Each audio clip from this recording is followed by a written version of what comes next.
This is the single biggest thing people in the UK need to understand. Just a reminder, this is not a fringe conspiracy theorist. This is Liz Truss, who's a former Prime Minister.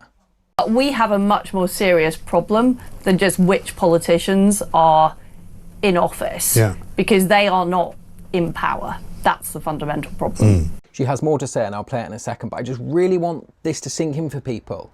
This is a former Prime Minister saying on TV that the political party we vote in has no power. Is if Nigel Farage was to become the Prime Minister, would he not face what you faced, in other words?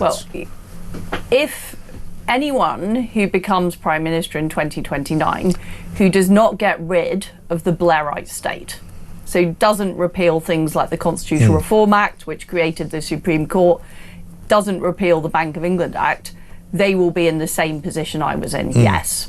Unless those laws get repealed. That is very important because we're all operating under Blair rules at the moment. Right. That's what we're operating on. The reason I say this is that she admits how in the loop the media is with this huge Blairite establishment. And it's something that we've all got to start thinking about, because when we eventually do vote in a new leader that can actually make the change, the establishment and the media are going to work so hard to turn us all against it, just like they successfully did with Liz Truss. And we really all need to start realising that the stuff that people are saying in the mainstream, it's almost, I don't want to sound like a conspiracy theorist, it's mostly a lie.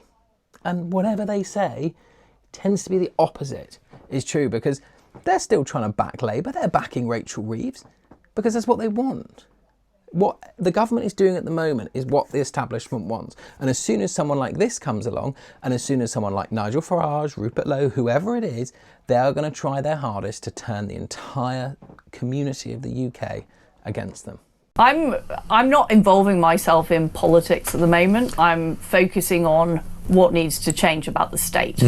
Okay. Because I think that's well, the two things are kind of more interconnected, aren't they? They're interconnected, but we have a much more serious problem than just which politicians are in office, because they are not in power. That's the fundamental problem. My final point is, it doesn't matter how bad Angela Rayner is, how bad Rachel Reeves is, how bad Keir Starmer is, no matter who they are replaced by within the Labour Party, nothing will change. So everyone wants Rachel Reeves gone because she's wrecking the economy. Whoever it is replaced by, there will be no difference.